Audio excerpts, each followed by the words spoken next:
30 minutes 30 news ವಿಶೇಷ ಬುಲೆಟಿನ್ಗೆ ಸ್ವಾಗತ. ನಾನು ಶರ್ಮಿತಾ ಶೆಟ್ಟಿ. ನನ್ನ ಸುತ್ತಮುತ್ತ ಯಾರೂ ಇಲ್ಲ, ನ್ಯೂಸ್ ಓದಬೇಕು ಅನ್ನೋ ಕಾರಣಕ್ಕೆ ಮಾತ್ರ ಈ ಮಾಸ್ಕ್ ಅನ್ನು ತೆಗೆದಿದ್ದೀನಿ.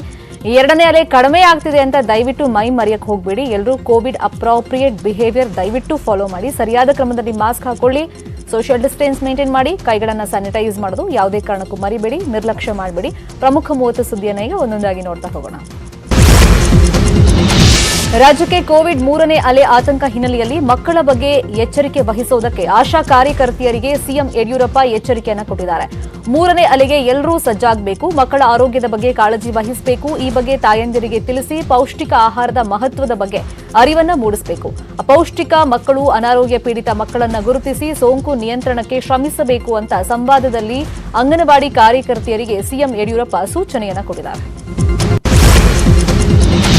17 ರಾಜ್ಯಗಳಿಗೆ ಕೇಂದ್ರ ಸರ್ಕಾರ ಅನುದಾನ ನೀಡಿದೆ. ರಾಜ್ಯಗಳಿಗೆ ಆದಾಯ ಕೊರತೆ ಅನುದಾನವಾಗಿ 9,771 ಕೋಟಿ ರೂಪಾಯಿ ಬಿಡುಗಡೆ ಮಾಡಲಾಗಿದೆ. ಇದರಲ್ಲಿ ಕರ್ನಾಟಕ ಸರ್ಕಾರಕ್ಕೆ ಕೇಂದ್ರ ಸರ್ಕಾರ ತಾರತಮ್ಯ ಮಾಡಿದೆ. 3 ತಿಂಗಳಲ್ಲಿ ರಾಜ್ಯಗಳಿಗೆ 29,613 ಕೋಟಿ ರೂಪಾಯಿ ನೀಡಲಾಗಿದೆ. ಕರ್ನಾಟಕಕ್ಕೆ 3 ತಿಂಗಳಲ್ಲಿ ಕೇವಲ 407.76 ಕೋಟಿ ಕೇಂದ್ರ ಸರ್ಕಾರ ನೀಡಿರುವುದು. ಆಂಧ್ರಪ್ರದೇಶಕ್ಕೆ 1,972.74 ಕೋಟಿ, ಕೇರಳಕ್ಕೆ 4,972.74 ಕೋಟಿ ರೂಪಾಯಿ, ಪಶ್ಚಿಮ ಬಂಗಾಳಕ್ಕೆ 4,401.75 ಕೋಟಿ, ಪಂಜಾಬ್ಗೆ 2,520.24 ಕೋಟಿ, ನಾಗಾಲ್ಯಾಂಡ್ಗೆ 1,139.25 ಕೋಟಿ ನೀಡಲಾಗಿದೆ. ಎಲ್ಲಾ ರಾಜ್ಯಗಳಿಗಿಂತ ಕರ್ನಾಟಕಕ್ಕೆ ಅತಿ ಕಡಿಮೆ ಅನುದಾನ ಕೊಟ್ಟಿದೆ ಕೇಂದ್ರ. ಕೋವಿಡ್ ಲಸಿಕೆ ಖರೀದಿಗೆ 100 ಕೋಟಿಯ ಕಾಂಗ್ರೆಸ್ ಆಫರ್ ಅನ್ನ ಸರ್ಕಾರ ನಿರಾಕರಿಸಿದೆ. ನಿಲುವು ಸ್ವಾಗತಾರ್ಹ, ಆದರೆ ಕೇಂದ್ರ ಉಚಿತ ಲಸಿಕೆ ನೀಡಲಿದೆ. ಲಸಿಕೆಗೆ ಧನ ಸಹಾಯ ಮಾಡೋದಕ್ಕೆ ಹಲವು ಸಂಸ್ಥೆ ಮುಂದೆ ಬಂದಿವೆ. ಶಾಸಕರ 25% ಅನುದಾನ ಕೋವಿಡ್ ಕಾರ್ಯಗಳಿಗೆ ಬಳಕೆಯಾಗಿದೆ. ಉಳಿದ 76% ಹಣವನ್ನ ಯೋಜನೆಗೆ ಬಳಸಿಕೊಳ್ಳಿ. ಸಂಘ ಸಂಸ್ಥೆಗಳಿಗೆ ನಿಮ್ಮ ಸ್ವಂತ ಹಣ ಬೇಕಿದ್ರೆ ಕೊಡಿ ಅಂತ ಸಲಹೆ ನೀಡಿದೆ. ಇನ್ನು ಕಾಂಗ್ರೆಸ್ ಹಣ ನಿರಾಕರಣೆಗೆ ಕೆಪಿಸಿಸಿ ಅಧ್ಯಕ್ಷ ಡಿಕೆ ಶಿವಕುಮಾರ್ ಕಿಡಿಕಾರಿದ್ದಾರೆ. ವ್ಯಾಕ್ಸಿನೇಷನ್ಗೆ ಅನುಮತಿ ಕೊಡಿ ಅಂತ ಕೇಳಿದ್ದು ನಾರಾಯಣಗೌಡರು ಸಾಹೇಬರು, ಅವರು ಪ್ಲಾನಿಂಗ್ ಅಂಡ್ ಸ್ಟ್ಯಾಟಿಸ್ಟಿಕ್ಸ್ ಮಿನಿಸ್ಟರ್. ನಮ್ಮ ಚೀಫ್ ಮಿನಿಸ್ಟರ್ ಅವರಿಗೆ ಮಾರ್ಗದರ್ಶನ ಕೊಟ್ಟಿದ್ದಾರೆ, ನಿಮಗೆ ಪರ್ಮಿಷನ್ ಕೊಡೋಕೆ ಆಗುದಿಲ್ಲ ಅಂತ ಹೇಳಿದ್ದಾರೆ ಅಂತೇಳಿ ನಮಗೆ ಒಂದು ಲವ್ ಲೆಟರ್ ನ ಬರೆದಿದ್ದಾರೆ. ಅವರಿಗೆ ಜನರ ಜೀವ ಉಳಿಸ್ಲಿಕ್ಕೆ ಅವರಿಗೆ ಆಸಕ್ತಿ ಇಲ್ಲ, ನಂಬಿಕೆ ಇಲ್ಲ. ಕರ್ನಾಟಕದಲ್ಲಿ ಕೊರೋನಾ ಅಬ್ಬರ ಕುಸಿತಾ ಇದೆ. ರಾಜ್ಯಾದ್ಯಂತ ಲಾಕ್ಡೌನ್ ಸಡಿಲಿಕೆ ಆಗುವಂತ ನಿರೀಕ್ಷೆ ಇದೆ. ನಾಳೆ ಸಿಎಂ ಯಡಿಯೂರಪ್ಪ ಸರಣಿ ಸಭೆ ನಡೆಸಲಿದ್ದು ಅನ್ಲಾಕ್ ಬಗ್ಗೆ ನಿರ್ಧಾರವನ್ನ ಕೈಗೊಳ್ಳಲಿದ್ದಾರೆ. ಸೋಂಕು ಹೆಚ್ಚಾಗಿರುವಂತಹ 11 ಜಿಲ್ಲೆಗಳ ಡಿಸಿಗಳ ಜೊತೆಗೆ ಬಿಎಸ್ವೈ ಚರ್ಚೆ ನಡೆಸಿ ಜಿಲ್ಲೆಗಳ ಪರಿಸ್ಥಿತಿ ಕುರಿತಂತೆ ಮಾಹಿತಿಯನ್ನು ಸಂಗ್ರಹಿಸಲಿದ್ದಾರೆ. ನಂತರ ನಾಳೆ ಸಂಜೆ 6ಕ್ಕೆ ಕಾವೇರಿ ನಿವಾಸದಲ್ಲಿ ಯಾವ್ಯಾವ ಜಿಲ್ಲೆಗಳಲ್ಲಿ ಲಾಕ್ ಸಡಿಲಿಕೆ ಮಾಡಬೇಕು, ಯಾವ ಜಿಲ್ಲೆಗಳಲ್ಲಿ ಲಾಕ್ ಮುಂದುವರಿಸಬೇಕು ಅಂತ ಹಿರಿಯ ಸಚಿವರು ಅಧಿಕಾರಿಗಳ ಜೊತೆಯಲ್ಲಿ ಚರ್ಚೆಯನ್ನ ನಡೆಸಲಿದ್ದಾರೆ. ಸೋಂಕು ಕಡಿಮೆ ಇರುವಂತಹ ಜಿಲ್ಲೆಗಳಲ್ಲಿ ಅನ್ಲಾಕ್ಗೆ ಪ್ಲಾನ್ ಮಾಡಿದ್ರೆ ಯಾವ ವಲಯಗಳಿಗೆ ವಿನಾಯಿತಿ ಅನ್ನೋದರ ಬಗ್ಗೆ ಚರ್ಚೆಯನ್ನ ನಡೆಸಲಿದ್ದಾರೆ. ಆದರೆ ಮುಕ್ಕಾಲು ಕರ್ನಾಟಕ ಇನ್ನೂ ಚೇತರಿಕೆ ಆಗಿಲ್ಲ. 19 ಜಿಲ್ಲೆಗಳು ಇನ್ನೂ ಡೇಂಜರ್ ಝೋನ್ನಲ್ಲಿವೆ. 19 ಜಿಲ್ಲೆಗಳ ಸರಾಸರಿ ಪಾಸಿಟಿವಿಟಿ ದರ 9.23 ಇದೆ. ಈ ಜಿಲ್ಲೆಗಳು ಅನ್ಲಾಕ್ ಬೇಡ ಅಂತ ತಜ್ಞರು ಸಲಹೆಯನ್ನ ಕೊಟ್ಟಿದ್ದಾರೆ. ಈಗ ಬೆಂಗಳೂರಲ್ಲಿ ಇವತ್ತು ಸಾವಿನ ಸಂಖ್ಯೆ ಸುಮಾರು 40 ಆಗಿದೆ. ಕೋವಿಡ್ ಕೂಡ 2,000 ಆಸ್ಪಾಸ್ನಲ್ಲಿ ಇದೆ. ಇವೆಲ್ಲವನ್ನ ಗಮನದಲ್ಲಿಟ್ಕೊಂಡು ಇನ್ನಷ್ಟು ಕೋವಿಡ್ ಅನ್ನ ಕಡಿಮೆ ಮಾಡುವಂತ ದೃಷ್ಟಿಯಿಂದ ಲಾಕ್ಡೌನ್ ಅನ್ನ ಒಂದೇ ದಿನಕ್ಕೆ ಓಪನ್ ಮಾಡಲ್ಲ.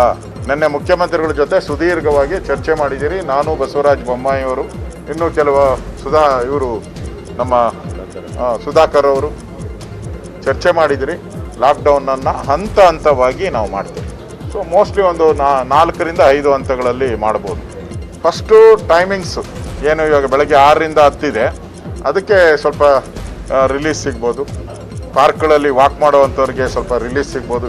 ಇದೆಲ್ಲ ಮುಖ್ಯಮಂತ್ರಿಗಳ ತೀರ್ಮಾನಕ್ಕೆ ಒಳಪಟ್ಟಿದ್ದು ನಾನು ಹೇಳ್ತಾ ಇರೋದು. ಅಂತಿಮವಾಗಿ ಮುಖ್ಯಮಂತ್ರಿಗಳೇ ತೀರ್ಮಾನ ಮಾಡೋದು. ಈ ಥರದ ಒಂದೇ ಹಂತವಾಗಿ ಯಾವುದನ್ನ ಲಾಕ್ಡೌನನ್ನು ಓಪನ್ ಮಾಡಲ್ಲ. ಯಾರು ಆ ಥರದ ಭರವಸೆಗಳನ್ನು ಇಟ್ಕೊಬೇಡಿ. ಬೆಂಗಳೂರಿನ ಸಂಖ್ಯೆ ಇನ್ನೂ 2,000ದಲ್ಲಿದೆ. ಅದು ಇನ್ನೂ 500 ಒಳಗಡೆ ಬರಬೇಕಾಗ್ತದೆ, 500 ಒಳಗಡೆ ಬರಬೇಕಾಗ್ತದೆ. 14ನೇ ತಾರೀಕು ನಮ್ಮದು ಕ್ಲೋಸ್ ಆಗ್ತೈತೆ. ಮೋಸ್ಟ್ಲಿ 12ನೇ ತಾರೀಕು ನಾವೆಲ್ಲ ತಜ್ಞರ ಜೊತೆ ಸಭೆ ಮಾಡ್ತೀರಿ. ಅದಾದಮೇಲೆ ಮುಖ್ಯಮಂತ್ರಿಗಳು ನಿರ್ಧಾರವನ್ನು. 3ನೇ ಅಲೆಯಲ್ಲಿ ಮಕ್ಕಳಿಗೆ ಕೊರೋನಾ ಸೋಂಕು ಸಾಧ್ಯತೆ ಹಿನ್ನೆಲೆಯಲ್ಲಿ ಮಕ್ಕಳ ಸೋಂಕು ನಿರ್ವಹಣೆ ಹಾಗೂ ಸಿಮ್ಯುಲೇಷನ್ ಕುರಿತಂತೆ ಕಾರ್ಯಾಗಾರ ನಡೆಯಲಿದೆ. ನಿಮ್ಹಾನ್ಸ್ನಲ್ಲಿ ನಡೆಯುತ್ತಿರುವಂತಹ ಕಾರ್ಯಕ್ರಮಕ್ಕೆ ಇವತ್ತು ಸಚಿವ ಆರ್ ಅಶೋಕ್ ಚಾಲನೆಯನ್ನ ಕೊಟ್ಟಿದ್ದಾರೆ. ಇನ್ನು ಕೊರೋನಾ 3ನೇ ಅಲೆಯನ್ನ ಕಂಟ್ರೋಲ್ ಮಾಡುವುದು ಚಾಲೆಂಜಿಂಗ್ ಅಂತ ಆರ್ ಅಶೋಕ್ ಮಾಹಿತಿ ಕೊಟ್ಟಿದ್ದಾರೆ. 3ನೇ ಅಲೆಯಲ್ಲಿ ಮಕ್ಕಳಿಗೆ ಹೆಚ್ಚು ಸೋಂಕು ತಗುಲುವಂತ ಸಾಧ್ಯತೆ ಇದೆ. ಹೀಗಾಗಿ ಮಕ್ಕಳ ಜೊತೆ ಪೋಷಕರು ಸದಾ ಇರಬೇಕು. ಮಕ್ಕಳ ತಜ್ಞರು ಕೂಡ ಇನ್ನಷ್ಟು ಟ್ರೈನಿಂಗ್ ಪಡಿಬೇಕು ಅಂತ ಅಶೋಕ್ ಹೇಳಿದ್ದಾರೆ. ಯಾವ ರೀತಿ ಮಕ್ಕಳಿಗೆ ಟ್ರೀಟ್ಮೆಂಟ್ ಮಾಡಬೇಕಾದ್ರೆ ಇಟ್ಸ್ ಎ ಚಾಲೆಂಜ್.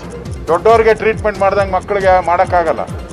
ತಾಯಿ ಹೃದಯದಿಂದ ಮೇಲ್ ಡಾಕ್ಟರ್ ಇರಲಿ ಫಿಮೇಲ್ ಡಾಕ್ಟರ್ ಇರಲಿ, ಮೊದಲು ತಾಯಿ ಹೃದಯದಿಂದ ಅವರನ್ನು ಟ್ರೀಟ್ ಮಾಡಬೇಕಾಗಿದೆ. ಮತ್ತು ಯಾವುದೇ ತಂದೆ ತಾಯಿ ಮಗುವನ್ನು ಆಸ್ಪತ್ರೆ ಬಿಟ್ಟು ಅವರು ಹೊರಗಡೆ ಇರೋಕ್ಕೆ ಸಾಧ್ಯನೇ ಇಲ್ಲ. ಸೊ ಅವರು ಕೂಡ ಅದೇ ವಾರ್ಡಲ್ಲಿ ಅವರು ಇರಬೇಕಾಗ್ತದೆ. ಅದು ಕೂಡ ಒಂದು ಚಾಲೆಂಜು. ಅವ್ರಿಗೆ ಕೋವಿಡ್ ಇದೆಯೋ ಕೋವಿಡ್ ಇಲ್ವೋ, ಅವ್ರಿಗೆ ಯಾವ ರೀತಿ ಪ್ರಿಕಾಷನರಿ ಮೆಷರ್ಸ್ ತೆಗೆದುಕೊಳ್ಬೇಕು. ಮತ್ತು ತಾಯಿ ಮಗು ಈಗ 5 ವರ್ಷದ ಇರೋ ಮಕ್ಕಳುಗಳು ತಾಯಿಯನ್ನು ಬಿಟ್ಟು ಇರೋಕ್ಕೆ ಸಾಧ್ಯನೇ ಇಲ್ಲ. ಆದರೆ ಮಕ್ಕಳಿಗೆ ಕೊಡುವಂಥ ಡಿಫ್ರೆಂಟ್ ಔಷಧಿಗಳಿರ್ತದೆ. ಸೊ ಅದಕ್ಕೋಸ್ಕರ ಈ ಟ್ರೈನಿಂಗ್ ಅನ್ನ ಮಾಡ್ತೀವಿ. ರಾಜ್ಯದಲ್ಲಿ ಅನ್ಲಾಕ್ಗೆ ಪಾಸಿಟಿವಿಟಿ ದರ 5% ಕಡಿಮೆ ಇರಬೇಕು ಅಂತ ಆರೋಗ್ಯ ಸಚಿವ ಡಾಕ್ಟರ್ ಕೆ ಸುಧಾಕರ್ ಹೇಳಿದ್ದಾರೆ.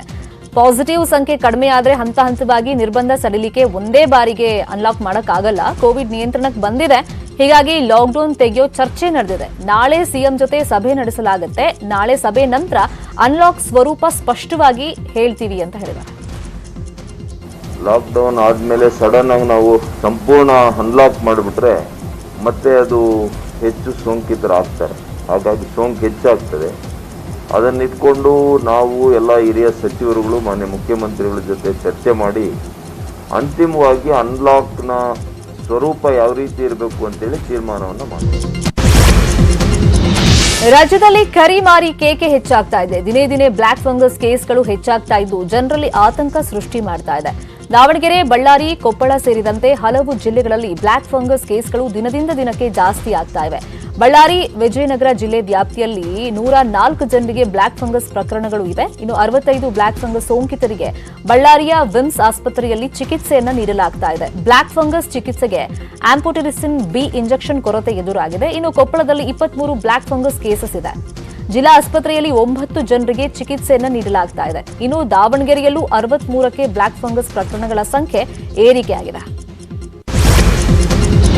ಎಸ್ಎಸ್ಎಲ್ಸಿ ಪರೀಕ್ಷೆ ಕುರಿತಂತೆ ಡಿಡಿಪಿಐಗಳ ಜೊತೆ ಶಿಕ್ಷಣ ಸಚಿವ ಸುರೇಶ್ ಕುಮಾರ್ ವಿಡಿಯೋ ಕಾನ್ಫರೆನ್ಸ್ ನಡೆಸಿದ್ದಾರೆ. ಕಳೆದ ವರ್ಷಕ್ಕಿಂತ ಈ ಬಾರಿ ಸುಧಾರಿತ ಎಸ್ಒಪಿಯೊಂದಿಗೆ ಪರೀಕ್ಷೆ ನಡೆಸುವುದಕ್ಕೆ ತೀರ್ಮಾನ ಮಾಡಲಾಗಿದ್ದು, ಪರೀಕ್ಷೆ ಕುರಿತಂತೆ ಮಕ್ಕಳು, ಪೋಷಕರಲ್ಲಿ ಆತ್ಮವಿಶ್ವಾಸ ಮೂಡಿಸುವಂತೆ ಸುರೇಶ್ ಕುಮಾರ್ ಎಲ್ಲಾ ಡಿಡಿಪಿಐಗಳಿಗೂ ಸೂಚನೆ ಕೊಟ್ಟಿದ್ದಾರೆ. ಖಾಸಗಿ ಶಾಲೆ ಶುಲ್ಕ ವಿಚಾರಕ್ಕೆ ಶಿಕ್ಷಣ ಸಚಿವ ಸುರೇಶ್ ಕುಮಾರ್ ಪ್ರತಿಕ್ರಿಯೆ ಕೊಟ್ಟಿದ್ದು, ಖಾಸಗಿ ಶಾಲೆಗಳೇ ಗೊಂದಲವನ್ನ ಮಾಡ್ತಾ ಇವೆ. ಶುಲ್ಕ ಕಡಿತದ ಆದೇಶದ ಕುರಿತಂತೆ ಖಾಸಗಿ ಶಾಲೆಗಳು ಹೈಕೋರ್ಟ್ ಮೊರೆ ಹೋಗಿವೆ. ಹೈಕೋರ್ಟ್ಗೆ ಸರ್ಕಾರದಿಂದ ಉತ್ತರವನ್ನೂ ನೀಡಿದ್ದೀವಿ. ಕೋರ್ಟ್ನಲ್ಲಿ ಇನ್ನೂ ವಿಚಾರಣಾ ಹಂತದಲ್ಲಿದೆ. ಈ ಶೈಕ್ಷಣಿಕ ವರ್ಷದಿಂದ ಶಾಲೆ ಆರಂಭವಾಗ್ತಾ ಇದೆ. ಪೋಷಕರು ಮತ್ತು ಖಾಸಗಿ ಶಾಲೆಗಳ ಮತ್ತೆ ಈಗ ಸಂಘರ್ಷವಾಗೋದು ಬೇಡ. ಇವರ ಮಧ್ಯದಲ್ಲಿ ಮಕ್ಕಳಿಗೆ ಆನ್ಲೈನ್ ಶಿಕ್ಷಣ ಕೊಡೋಲ್ಲ ಅನ್ನೋದು ಒಳ್ಳೆ ಬೆಳವಣಿಗೆ ಅಲ್ಲ. ಈ ವಿಚಾರಕ್ಕೆ ಸಂಬಂಧಪಟ್ಟಂತೆ ಆಯುಕ್ತರ ಜೊತೆ ನಾನು ಮಾತಾಡ್ತೀನಿ. ಶುಲ್ಕದ ವಿಚಾರವಾಗಿ ಆದೇಶವನ್ನ ಹೊರಡಿಸ್ತೀವಿ ಅಂತ ಹೇಳಿದ್ದಾರೆ. ಇದೇ ವೇಳೆ ದ್ವಿತೀಯ ಪಿಯುಸಿ ರಿಪೀಟರ್ಸ್ ಪರೀಕ್ಷೆ ನಡೆಸಬೇಕಾ ಬೇಡವಾ ಅನ್ನೋ ಬಗ್ಗೆ ಚರ್ಚೆ ಮಾಡ್ತೀವಿ ಅಂತ ಹೇಳಿದ್ದಾರೆ. ಗೊಂದಲ ಖಾಸಗಿ ಶಾಲೆಯವರು ಮಾಡ್ಕೊಳ್ತಾ ಇರೋದು.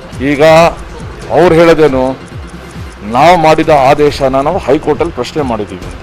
ಯಾವುದೇ ಶಾಲೆಯಲ್ಲಿ ಪೋಷಕರು ಮತ್ತು ಶಾಲಾ ಸಂಸ್ಥೆ ಜೊತೆ ಮಧ್ಯೆ ಈ ರೀತಿ ಮತ್ತೆ ಮತ್ತೆ ಮತ್ತೆ ಸಂಘರ್ಷ ಆಗೋದು, ಆ ಸಂಘರ್ಷದಿಂದ ಮಕ್ಕಳ ಮನಸ್ಸಿನ ಮೇಲೆ ಪರಿಣಾಮ ಆಗೋದು, ಮಕ್ಕಳಿಗೆ ನಾವು ಆನ್ಲೈನ್ ಶಿಕ್ಷಣ ಕೊಡಲ್ಲ ಅಂತ ಅನ್ನೋದು, ಇದು ಯಾವುದು ಕೂಡ ಒಳ್ಳೆಯದಲ್ಲ. ಮತ್ತು ಹೈಕೋರ್ಟು ಮಧ್ಯಂತರ ಆದೇಶದಲ್ಲೂ ಕೂಡ ಹೇಳಿದೆ, ಯಾರೂ ಕೂಡ ಮಕ್ಕಳನ್ನು ನಾವು ಶಿಕ್ಷಣದಿಂದ ಆನ್ಲೈನ್ ಶಿಕ್ಷಣದಿಂದ ನಾವು ತೆಗೆದಾಕ್ತೀವಿ ಅಂತ ಹೇಳಂಗಿಲ್ಲ. ಸೊ ನಾನು ಆ ರೀತಿ ಇವತ್ತು ನಮ್ಮ ಆಯುಕ್ತರು ಒಂದು ಸುತ್ತೋಲೆಯನ್ನು ಹೊರಡಿಸ್ತಾರೆ. ನಾನು ಇವಾಗ ಹೈಕೋರ್ಟಲ್ಲಿ ಈ ಮ್ಯಾಟರು ಇರೋದ್ರಿಂದ, ಅದು ವಿಚಾರಣೆ ಹಂತದಲ್ಲಿರೋದ, ಇದಕ್ಕಿಂತ ನಾನೇನು ಹೆಚ್ಚಳಕ್ಕೆ ಇಷ್ಟಪಡೋದು. ಇನ್ನು ಬೆಂಗಳೂರಲ್ಲಿ ಸೋಂಕು ಇಳಿಕೆ ಹಿನ್ನೆಲೆಯಲ್ಲಿ ಸರ್ಕಾರ ಅನ್ಲಾಕ್ ಬಗ್ಗೆ ಚಿಂತನೆ ನಡೆಸ್ತಾ ಇದೆ. ಆದರೆ ಜನ ಲಾಕ್ಡೌನ್ ನಡುವೆಯೇ ರಸ್ತೆಗಿಳಿತಾ ಇದ್ದಾರೆ. ಅನ್ಲಾಕ್ ಸನಿಹ ಆಗ್ತಾ ಇದ್ದಂತೆ ಬೆಂಗಳೂರಿನತ್ತ ಜನ ಮುಖ ಮಾಡ್ತಾ ಇದ್ದಾರೆ. ಬೆಂಗಳೂರಿನ ಬಹುತೇಕ ಎಲ್ಲ ಫ್ಲೈಓವರ್ಗಳು ಓಪನ್ ಆಗಿವೆ. ಮೈಸೂರು ರಸ್ತೆಯಲ್ಲಿ ಹೆಚ್ಚಾದ ವಾಹನ ದಟ್ಟಣೆ ಇದೆ. ಇನ್ನು ತುಮಕೂರು, ಬೆಂಗಳೂರು ರಸ್ತೆಯಲ್ಲೂ ಭಾರೀ ವಾಹನಗಳು ಓಡಾಟ ಮಾಡ್ತಾ ಇವೆ. ಹೊರ ರಾಜ್ಯ ಜಿಲ್ಲೆಗಳಿಂದ ಮತ್ತೆ ರಾಜಧಾನಿಯತ್ತ ಜನ ಮುಖ ಮಾಡ್ತಾ ಇದ್ದಾರೆ. ಇನ್ನು ಗಡಿ ಭಾಗಗಳಲ್ಲೂ ಜಿಲ್ಲಾಡಳಿತ ಸಿದ್ಧತೆಯನ್ನ ಮಾಡಿಕೊಳ್ತಾ ಇದೆ. ಅತ್ತಿಬೆಲೆ ಗಡಿ ಭಾಗದಲ್ಲಿ ತಮಿಳುನಾಡಿನಿಂದ ನಗರಕ್ಕೆ ಬಂದವರ ಮೇಲೆ ನಿಗಾ ಇಡಲಾಗ್ತಾ ಇದೆ. ಚೆಕ್ಪೋಸ್ಟ್ನಲ್ಲೇ ಆರೋಗ್ಯ ತಪಾಸಣೆಗೆ ಸಿದ್ಧತೆಯನ್ನ ಮಾಡಲಾಗಿದೆ. ಹೈಕೋರ್ಟ್ ಆದೇಶದ ಬೆನ್ನಲ್ಲೇ ಲಾಕ್ಡೌನ್ ವೇಳೆ ಸೀಸ್ ಆದ ವಾಹನಗಳ ರಿಲೀಸ್ ಪ್ರಕ್ರಿಯೆ ಶುರುವಾಗಿದೆ. ಸೀಸ್ ಆಗಿದ್ದ ವಾಹನ ರಿಲೀಸ್ ಆಗಬೇಕು ಅಂದ್ರೆ ಹಳೆ ಕೇಸ್ ಕ್ಲಿಯರ್ ಮಾಡಲೇಬೇಕು. ಹಳೆ ಕೇಸ್ ಫೈನ್ ಜೊತೆ ಲಾಕ್ಡೌನ್ ನಿಯಮ ಉಲ್ಲಂಘನೆಯ ₹500 ಕಡ್ಡಾಯ ಫೈನ್ ಕಟ್ಟಬೇಕಾಗುತ್ತೆ. ₹100 bond paper, Aadhaar card, DL ಮತ್ತು ಆರ್ಸಿ ದಾಖಲೆ ಜೆರಾಕ್ಸ್, ಒಂದು ಫೋಟೋ ಕಡ್ಡಾಯವಾಗಿ ಕೊಡಬೇಕು. ಹಲವೆಡೆ ಪ್ರೈವೇಟ್ ಪಾರ್ಕಿಂಗ್ ಚಾರ್ಜ್ ಕೂಡ ಅಪ್ಲೈ ಆಗ್ತಾ ಇದೆ. ಲಾಕ್ಡೌನ್ ಟೈಮ್ನಲ್ಲಿ ಒಟ್ಟು 36,000ಕ್ಕೂ ಅಧಿಕ ವಾಹನಗಳು ಸೀಸ್ ಆಗಿದ್ವು. ಸೀಸ್ ಆಗಿದ್ದ ವಾಹನ ಬಿಡಿಸಿಕೊಳ್ಳೋದಕ್ಕೆ ಜನ ಬರ್ತಾ ಇದ್ದಾರೆ. ನಾಳೆಯೇ ರಾಜ್ಯದಲ್ಲಿ ಅನ್ಲಾಕ್ ಭವಿಷ್ಯದ ಬಗ್ಗೆ ನಿರ್ಧಾರವಾಗುವಂತ ಚಾನ್ಸಸ್ ಇದೆ. ನಾಳೆ ಸರಣಿ ಸಭೆ ಮಾಡಿ ಸಿಎಂ ಮುಂದಿನ ಕ್ರಮದ ಬಗ್ಗೆ ತಿಳಿಸುತ್ತಾರೆ. ಸೋಂಕು ಹೆಚ್ಚಾಗಿರುವಂತಹ ಜಿಲ್ಲೆಗಳಿಗೆ ಭೇಟಿ ನೀಡ್ತಾ ಇರುವಂತಹ ಸಿಎಂ ಬಿಎಸ್ವೈ ಇದೇ ಶುಕ್ರವಾರ ಹಾಸನ, ಶಿವಮೊಗ್ಗ ಜಿಲ್ಲೆಗೆ ವಿಸಿಟ್ ಮಾಡ್ತಾರೆ. ಈ ಹಿಂದೆ ತುಮಕೂರು, ಬೆಳಗಾವಿಗೆ ಭೇಟಿ ನೀಡಿ ಉಸ್ತುವಾರಿ ಸಚಿವರು, ಶಾಸಕರು ಹಾಗೂ ಅಧಿಕಾರಿಗಳೊಂದಿಗೆ ಕೊರೋನಾ ಸ್ಥಿತಿಗತಿ ಬಗ್ಗೆ ಚರ್ಚೆ ಮಾಡಿದರು. ಈ ವಾರ ಹಾಸನ, ಶಿವಮೊಗ್ಗ ಪ್ರವಾಸ ಕೈಗೊಳ್ತಾರೆ ಬಿಎಸ್ವೈ. ಕೋವಿಡ್ ಕುರಿತಂತೆ ಸಭೆಯನ್ನ ನಡೆಸುತ್ತಾರೆ. ಶುಕ್ರವಾರ ಹಾಸನದಲ್ಲಿ ಕೋವಿಡ್ ಕುರಿತಂತೆ ಸಭೆ ನಡೆಸಿ ನಂತರ ಸಂಜೆ ಹಾಸನದಿಂದ ಶಿಕಾರಿಪುರಕ್ಕೆ ಹೋಗ್ತಾರೆ. ಶನಿವಾರ ಶಿಕಾರಿಪುರದಲ್ಲಿ ಅಧಿಕಾರಿಗಳ ಜೊತೆ ಸಭೆ ನಡೆಸುತ್ತಾರೆ. ಖಾಸಗಿ ಆಸ್ಪತ್ರೆಗಳಲ್ಲಿ ಕೋವಿಡ್ ಲಸಿಕೆ ದರ ನಿಗದಿಯಾಗಿದೆ. ₹150 ಸೇವಾ ಶುಲ್ಕ ಸೇರಿದಂತೆ ವ್ಯಾಕ್ಸಿನ್ ದರ ಫಿಕ್ಸ್ ಮಾಡಲಾಗಿದೆ. ಕೋವ್ಯಾಕ್ಸಿನ್ ಲಸಿಕೆ ಪ್ರತಿ ಡೋಸ್ಗೆ ₹1,410, ಕೋವಿಶೀಲ್ಡ್ ಲಸಿಕೆ ದರ ₹780, ಸ್ಪುಟ್ನಿಕ್ ವಿ ಲಸಿಕೆ ಪ್ರತಿ ಡೋಸ್ಗೆ ₹1,145 ಅಂತ ಕೇಂದ್ರ ಸರ್ಕಾರ ಲಸಿಕೆಗೆ ದರವನ್ನು ನಿಗದಿ ಮಾಡಿದೆ. ಸೇವಾ ಶುಲ್ಕ ನಿಗದಿಪಡಿಸಿದ ಬಳಿಕ ಪರಿಷ್ಕೃತ ದರ ಫಿಕ್ಸ್ ಆಗಿದೆ. ಕೋವಿಡ್ ಸಂಕಷ್ಟದ ಕಾಲದಲ್ಲಿ ಜನರ ಬಳಿ ಸುಲಿಗೆ ಮಾಡ್ತಾ ಇದ್ದ ಖಾಸಗಿ ಆಸ್ಪತ್ರೆಗಳಿಗೆ ಆರೋಗ್ಯ ಇಲಾಖೆ ಶಾಕ್ ಅನ್ನು ಕೊಟ್ಟಿದೆ. ಸರ್ಕಾರ ನಿಯಮ ಉಲ್ಲಂಘನೆ ಮಾಡಿದ ಆರೋಪದ ಅಡಿಯಲ್ಲಿ ಬೆಂಗಳೂರಿನ ಅಶ್ವಿನಿ ಆಸ್ಪತ್ರೆ, ಸೆಂಟ್ ಜಾನ್ಸ್ ಆಸ್ಪತ್ರೆ, ಆಥ್ರೇಯ ಆಸ್ಪತ್ರೆ, ಕೆಕೆ ಆಸ್ಪತ್ರೆ, ಸ್ಪರ್ಶ್ ಆಸ್ಪತ್ರೆಗೆ ಸರ್ಕಾರ ನೋಟಿಸ್ ಅನ್ನು ಕೊಟ್ಟಿದೆ. ಸರ್ಕಾರಿ ದರ ತೆಗೆದುಕೊಳ್ಳದೆ ಹೆಚ್ಚುವರಿ ದರ ಪಡೆದಿವೆ ಅನ್ನೋ ಆರೋಪದ ಅಡಿಯಲ್ಲಿ ನೋಟಿಸ್ ಇಶ್ಯೂ ಮಾಡಲಾಗಿದೆ. ಏಪ್ರಿಲ್ 1ರಿಂದ ಇಲ್ಲಿ ತನಕ ಎಷ್ಟು ಕೊರೋನಾ ರೋಗಿಗಳು ದಾಖಲಾಗಿದ್ರು, ಅವರ ಆಸ್ಪತ್ರೆಗೆ ಎಷ್ಟು ಹಣ ಭರಿಸಿದ್ದಾರೆ ಅನ್ನೋ ಮಾಹಿತಿ 3 ದಿನದ ಒಳಗಡೆ ಕೊಡಬೇಕು ಅಂತ ನೋಟಿಸ್ನಲ್ಲಿ ಉಲ್ಲೇಖ ಮಾಡಲಾಗಿದೆ. ನಿಗದಿತ ಅವಧಿಯಲ್ಲಿ ಉತ್ತರ ಕೊಡದೇ ಇದ್ರೆ ಶಿಸ್ತು ಕ್ರಮದ ಬಗ್ಗೆ ಎಚ್ಚರಿಕೆ ನೀಡಲಾಗಿದೆ. ಚಾಮರಾಜನಗರ ಆಕ್ಸಿಜನ್ ದುರಂತ ಪ್ರಕರಣ ಸಂಬಂಧ ತನಿಖೆಗೆ ಮೈಸೂರಲ್ಲಿ ನ್ಯಾಯಾಂಗ ಆಯೋಗ ಕಚೇರಿ ಶುರುವಾಗಿದೆ. ಆಕ್ಸಿಜನ್ ದುರಂತ ಆಗಿದ್ದು ಚಾಮರಾಜನಗರದಲ್ಲಿ, ಆದರೆ ನ್ಯಾಯಾಂಗದ ತನಿಖೆ ನಡೆಯೋದು ಮೈಸೂರಲ್ಲಿ. ಘಟನೆ ಬಗ್ಗೆ ಚಾಮರಾಜನಗರದಿಂದ ಮೈಸೂರಿಗೆ ಹೋಗಿ ವಿವರಣೆ ಕೊಡಬೇಕಾಗುತ್ತೆ. ಮೃತರ ಸಂಬಂಧಿಕರು, ಘಟನೆ ಬಗ್ಗೆ ತಿಳಿದವರು ಮೈಸೂರಿಗೆ ಹೋಗಬೇಕು. ಲಾಕ್ಡೌನ್ ಇರೋದ್ರಿಂದ ಮೈಸೂರಿಗೆ ಹೇಗೆ ಹೋಗೋದು? ದೂರು ಸಲ್ಲಿಸೋದಕ್ಕೆ ಆಗದ ಮೇಲೆ ತನಿಖೆ ಹೆಂಗ್ ನಡೆಯುತ್ತೆ? ಚಾಮರಾಜನಗರದಲ್ಲೇ ಕಚೇರಿ ತೆರೆಯೋದಕ್ಕೆ ಘಟನೆಗೆ ಸಂಬಂಧಪಟ್ಟವರಿಗೆ ಆಗ್ರಹ ಮಾಡ್ತಾ ಇದ್ದಾರೆ.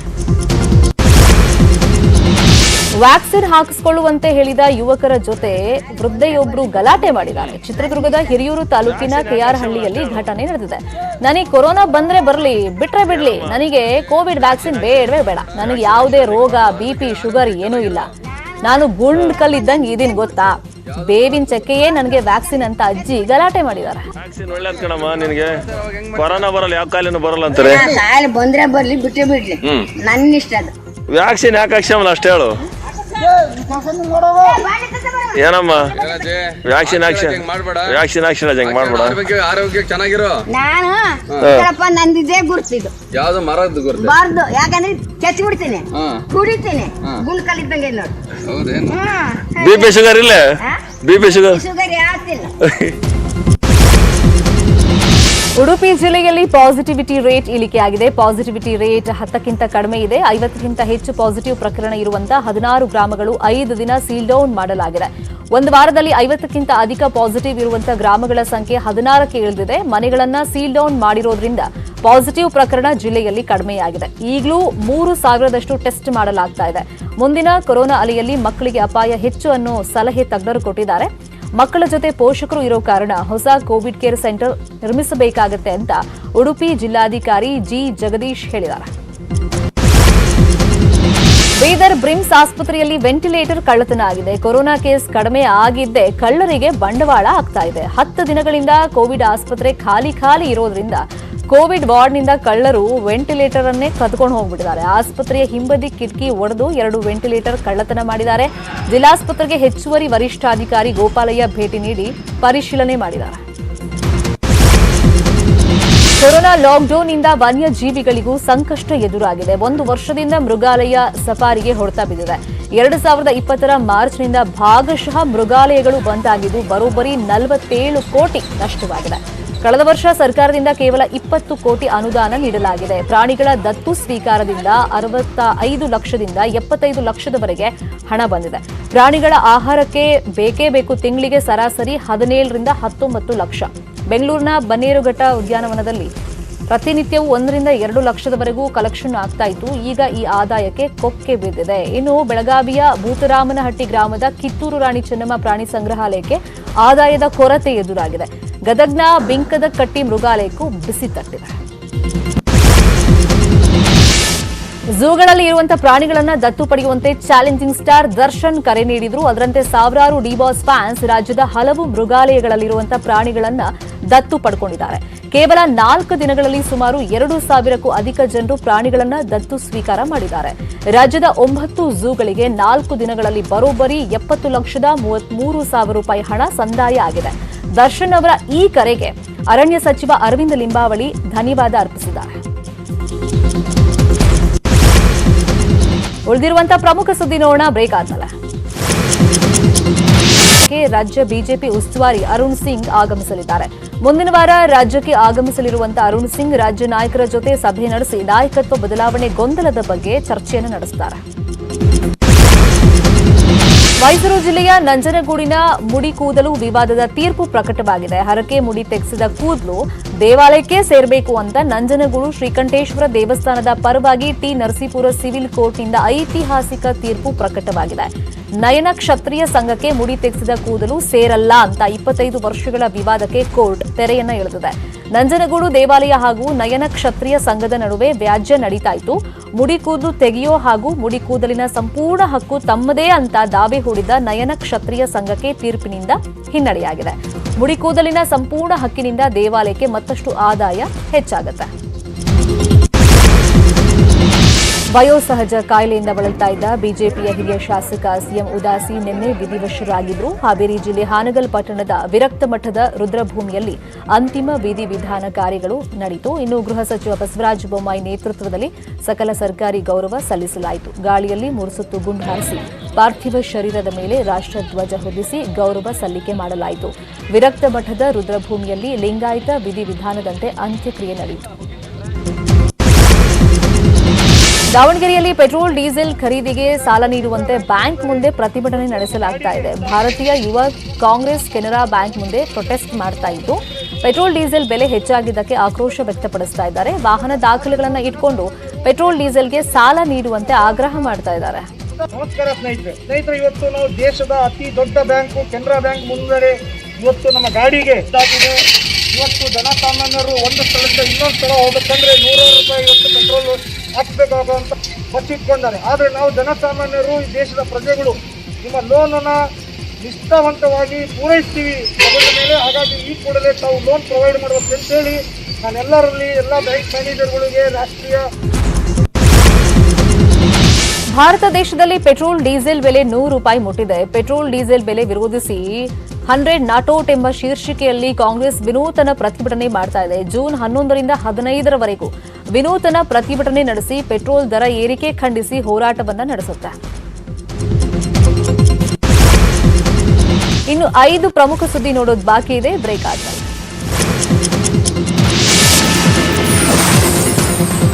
ಮರಳು ದಂಧೆಕೋರರು ಲಾಕ್ಡೌನ್ ಅನ್ನೇ ವರದಾನ ಮಾಡಿಕೊಂಡ್ಬಿಟ್ಟಿದ್ದಾರೆ. ಸ್ಮಶಾನವನ್ನು ಬಿಡದೆ ಅಕ್ರಮವಾಗಿ ಮರಳು ದೋಚ್ತಾ ಇದ್ದಾರೆ. ಗದಗ ಜಿಲ್ಲೆ ಲಕ್ಷ್ಮೇಶ್ವರ ತಾಲೂಕಿನ ಪುಟಗಾಂವ್ ಬಡ್ನಿ ಗ್ರಾಮದಲ್ಲಿ ಎಗ್ಗಿಲ್ಲದೆ ಮರಳು ಸಾಗಾಟ ನಡೀತಾ ಇದೆ. ಲಾಕ್ಡೌನ್ನಿಂದ ಅಧಿಕಾರಿಗಳು ಕೋವಿಡ್ ಕೆಲಸದಲ್ಲಿ ಬ್ಯುಸಿ ಆಗಿಬಿಟ್ಟಿದ್ದಾರೆ. ಇದನ್ನೇ ಬಂಡವಾಳ ಮಾಡಿಕೊಂಡ ದಂಧೆಕೋರರು ಹಳ್ಳ ಸ್ಮಶಾನದಲ್ಲಿರುವಂತಹ ಮರಳನ್ನ ಮಾಯ ಮಾಡ್ತಾ ಇದ್ದಾರೆ. ಮೈಸೂರು ಪಾಲಿಕೆ ಮೇಯರ್ ಚುನಾವಣೆಗೆ 2 ದಿನಗಳು ಬಾಕಿ ಇರೋದು. ಸುಪ್ರೀಂ ಕೋರ್ಟ್ ಮೊರೆ ಹೋಗಿದ್ದ ರುಕ್ಮಿಣಿ ಮಾದೇಗೌಡ ಮೇಯರ್ ಚುನಾವಣೆ ತಡೆಯಾಜ್ಞೆ ತರುವ ಪ್ರಯತ್ನ ವಿಫಲವಾಗಿಬಿಟ್ಟಿದೆ. ಮೇಯರ್ ಅರ್ಜಿ ವಿಚಾರಣೆ ಜೂನ್ 15ರಂದು ನಡೆಯಲಿದೆ. ಜೂನ್ 11ಕ್ಕೆ ಮೇಯರ್ ಚುನಾವಣೆ ಮುಕ್ತಾಯವಾಗ್ಬಿಡುತ್ತೆ. ಈ ಬಾರಿ ಮೇಯರ್ ಸ್ಥಾನ ಯಾರ ಪಾಲಾಗುತ್ತೆ ಅನ್ನೋ ಕುತೂಹಲ ಜಾಸ್ತಿಯಾಗಿದೆ. ಮಹಾರಾಷ್ಟ್ರದ ರಾಜಧಾನಿ ವಾಣಿಜ್ಯ ನಗರಿ ಮುಂಬೈನಲ್ಲಿ ಭಾರೀ ಮಳೆಯಾಗ್ತಾ ಇದೆ. ಬೆಳಿಗ್ಗೆಯಿಂದಲೇ ಸುರಿತಾ ಇರುವಂತಹ ಧಾರಾಕಾರ ಮಳೆಯಿಂದಾಗಿ ಜನಜೀವನ ಸಂಪೂರ್ಣವಾಗಿ ಅಸ್ತವ್ಯಸ್ತವಾಗಿದೆ. ರಸ್ತೆಗಳು ಜಲಾವೃತವಾಗಿದ್ದು ವಾಹನ ಜನಸಂಚಾರಕ್ಕೆ ತೀವ್ರ ಅಡಚಣೆ ಉಂಟಾಗಿದೆ. ಅಲ್ಲದೆ ಮುಂಬೈನ ಗಾಂಧಿ ಮಾರುಕಟ್ಟೆಯಲ್ಲಿ ವಾಹನಗಳು ಅರ್ಧ ಮಟ್ಟದವರೆಗೆ ನೀರಿನಲ್ಲಿ ಮುಳುಗಿ ಹೋಗ್ತಾ ಇದೆ. ರೈಲ್ವೆ ಹಳಿಗಳೂ ನೀರಲ್ಲಿ ಮುಳುಗಿ ಹೋಗಿವೆ. ರೈಲು ಸಂಚಾರದಲ್ಲಿ ವ್ಯತ್ಯಯವಾಗಿದೆ. ಇನ್ನು ಮುಂದಿನ 4-5 ದಿನಗಳವರೆಗೆ ಮುಂಬೈನಲ್ಲಿ ಧಾರಾಕಾರ ಮಳೆಯಾಗುತ್ತೆ ಅಂತ ಹವಾಮಾನ ಇಲಾಖೆ ಮುನ್ನೆಚ್ಚರಿಕೆಯನ್ನ ಕೊಟ್ಟಿದೆ. ಇನ್ನೊಂದು ಕಡೆ ಅಸ್ಸಾಂನಲ್ಲೂ ವರುಣನ ಅಬ್ಬರ ಜೋರಾಗಿದೆ. ಅಸ್ಸಾಂನ ಗುವಾಹಟಿಯಲ್ಲಿ ಆನೆಯೊಂದು ಹೆಲ್ಮೆಟ್ ಅನ್ನೇ ತಿನ್ನೋಕೆ ಪ್ರಯತ್ನ ಪಟ್ಟಿದಂತ ಫನ್ನಿ ಘಟನೆ ನಡೆದಿದೆ. ನಾರಂಗಿ ಆರ್ಮಿ ಕಾಂಪೌಂಡ್ಗೆ ಎಂಟ್ರಿ ಕೊಟ್ಟ ಒಂಟಿ ಸಲಗ ಬ್ಯಾರಿಕೇಡ್ಗಳ ಮಧ್ಯೆ ಹೋಗಿದೆ. ಅಲ್ಲೇ ಪಾರ್ಕ್ ಬಳಿ ಬೈಕ್ ಒಂದು ನಿಲ್ಲಿಸಿದ್ರು. ಆಗ ಬೈಕ್ನಲ್ಲಿದ್ದ ಹೆಲ್ಮೆಟ್ ಅನ್ನ ಕಂಡು ಆನೆ ಅದು ಹಣ್ಣು ಅಂತ ತಿಳ್ಕೊಂಡಿದೆ. ಅದನ್ನ ತಿನ್ನೋದಕ್ಕೆ ಪ್ರಯತ್ನ ಪಟ್ಟಿದೆ.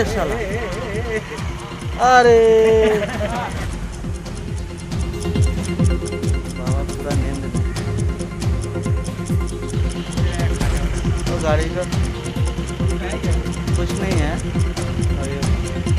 लगा हेलमेट तोड़ दिया, ध्यान में नहीं था।